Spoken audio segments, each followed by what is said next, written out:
Isang araw ng kasal, handang-handa na ang bride at groom sa kanilang mala fairy tale na eksena. Ayan, nauna na si groom na naglalakad sa lumang tulay na gawa sa kahoy.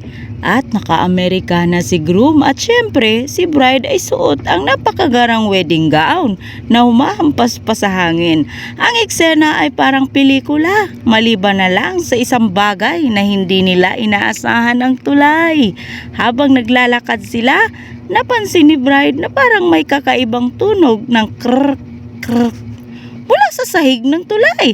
Pero syempre, dinma lang siya. Akala niya party lang ng romantic ambience. Biglang crack! Bumigay ang isang tabla.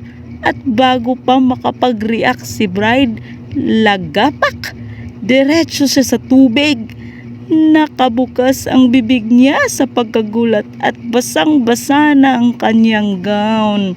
At eto na si groom, imbis na tumakbo agad para tulungan siya, tumawa ng tumawa, as in yung tawang hindi niya mapigilan.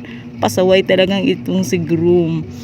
Alam mo yung tawang parang nahulog din yung kaluluwa niya sa tubig sa sobrang saya. Ganon, nakalimutan niyang kasal nila.